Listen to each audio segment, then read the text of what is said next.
Alô, alunos, alunas, profissionais e admiradores da engenharia elétrica. Nesse vídeo, vou abordar inicialmente e sucintamente um assunto bem interessante que são as grandezas fasoriais. Sou o Wilson Araújo, engenheiro eletricista, e sejam bem-vindos ao meu canal. A definição de fasor é uma definição bastante simples, tá? Fasor é um número complexo, onde nele está representada a amplitude e a fase de um seno ou cosseno. E o que seria esse número complexo? Ele é definido dessa maneira aqui: Z igual a mais I vezes B. Onde A é a parte real do número complexo, né? B é a parte imaginária. Ambos pertencem aos reais. E esse I aqui, ó, é a unidade imaginária do número complexo. Tá? Ele é definido como sendo I igual a raiz quadrada menos 1. Se eu elevar ambos os membros ao quadrado, eu chego que I ao quadrado é igual a menos 1. Tá? Essa expressão aqui é muito utilizada em operações com números complexos. Essa forma de representação é a forma cartesiana ou retangular. Na engenharia elétrica, a gente utiliza o J no lugar do I, para não confundir com corrente. Okay? E o J é igual a raiz quadrada de menos 1. Ou J ao quadrado igual a menos 1. Exemplos: Z igual a 3 mais J4, onde A é 3, B é 4. Z igual a menos 10 mais J6. A, que é a parte real, menos 10, B, 6, que é a parte imaginária. Z igual a menos J, onde A é 0 e B é menos 1. Esse número aqui é uma particularidade do números complexos, tá? Ele é conhecido como imaginário puro. Por quê? Porque eu não tenho a parte real, só tenho a parte imaginária. Z igual a 5, raiz de 2.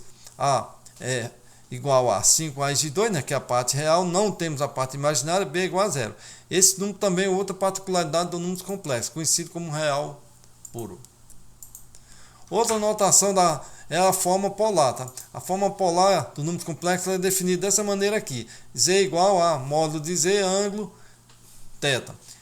Essa expressão também é muito utilizada, essa forma de notação, né, é muito utilizada na engenharia elétrica, onde Z entre barras é o módulo do número complexo, ou seja, é um número positivo, e θ é o argumento do número complexo Z. Exemplos: Z igual a 100, ângulos 0 graus. Então, o módulo de Z é 100 e o ângulo do número complexo 0 graus. Z igual a 2, ângulo 30 graus. Módulo é 2 e o ângulo do número complexo é o argumento 30 graus. Z igual a 120, ângulo menos 120 graus. Então, o módulo do número complexo é 120 e o argumento, né, ou o ângulo, menos 120 graus. Conversão de números complexos. Então, posso converter tanto da forma retangular ou cartesiana, né, para a forma polar e vice-versa. Inicialmente, convertendo da forma cartesiana para a forma polar. Então, se eu estou na forma cartesiana, eu conheço A e conheço B. Okay? Então, quero determinar o módulo de Z e o ângulo θ. Então, é só aplicar essas duas fórmulas aí, bastante simples. Né? Módulo de Z vai ser igual a raiz quadrada de A ao quadrado mais B ao quadrado. E o θ vai ser arco tangente de B sobre A. E de onde vem essas fórmulas? Vem desse plano aqui, ó, plano complexo de arco de Gauss. Que plano é esse? Tá? É um plano parecido com o plano cartesiano, né?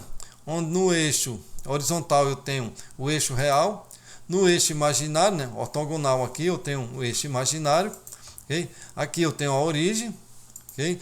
O A, que é a parte real, eu represento no eixo real, a parte imaginária no eixo imaginário, traçando as paralelas, passando pelos pontos, né? Esse ponto de interseção eu tenho exatamente o número complexo, Z igual a A mais JB. Ele está representado aqui no plano complexo.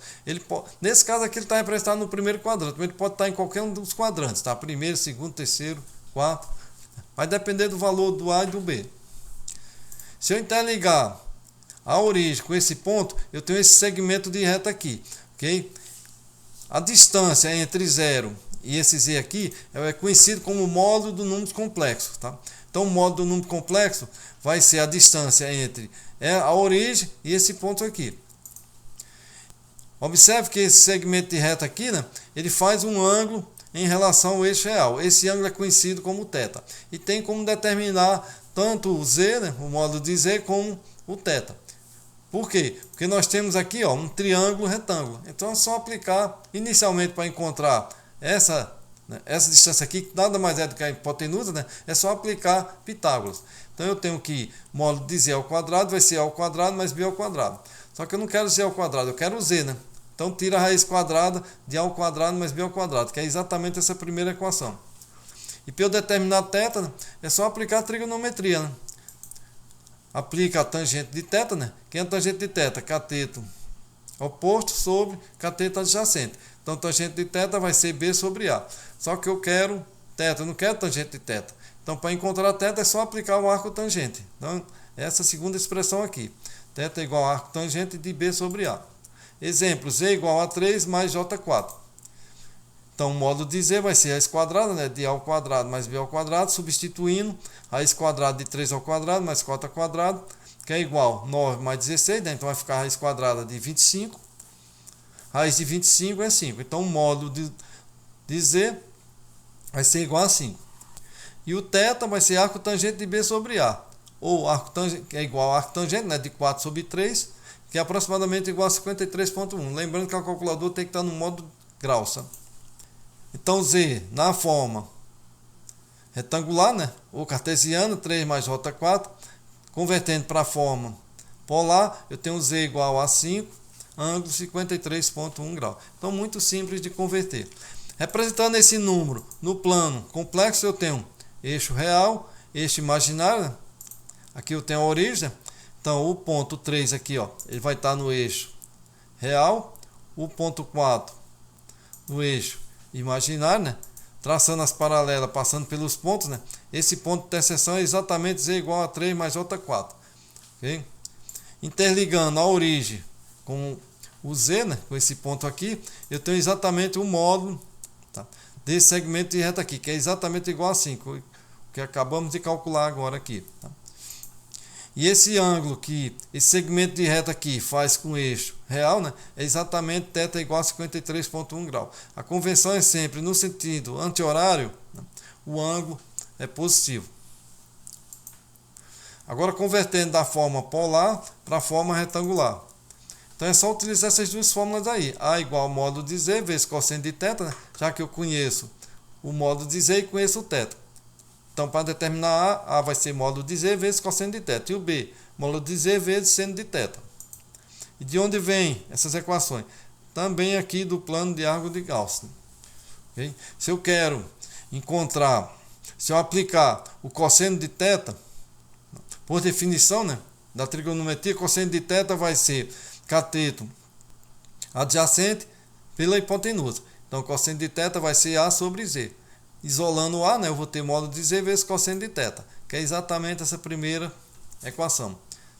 O seno de θ vai ser cateto oposto sobre hipotenusa, ou seja, seno de θ vai ser B, né, que é esse tamanho aqui, ó, sobre a hipotenusa. Isolando o B, né, eu tenho B módulo de Z vezes seno de θ, que é exatamente essa segunda equação. Então, exemplo, Z igual a 10, ângulo 30 graus. Então, determinando A vai ser o módulo, né, 10 vezes aplico o cosseno no argumento do número complexo, que é 30 graus.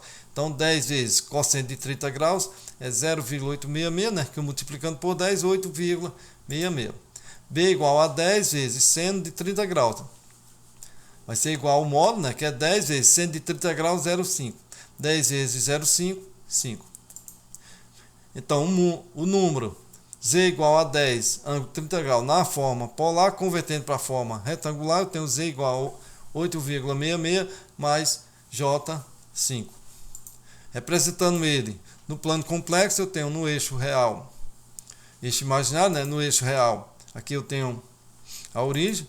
Então, 8,66 ele está no eixo real, 5 no eixo imaginário. Traçando as paralelas, eu tenho esse ponto que é exatamente Z igual a 8,66 mais J5.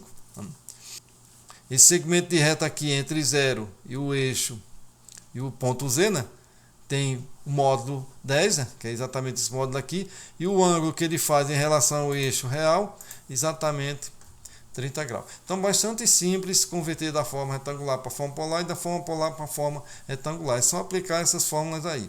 No próximo vídeo, tá, eu vou começar a converter senoides em fasor, okay? Senoides no tempo para fasor, beleza? Então, investe em conhecimento sempre. Obrigado.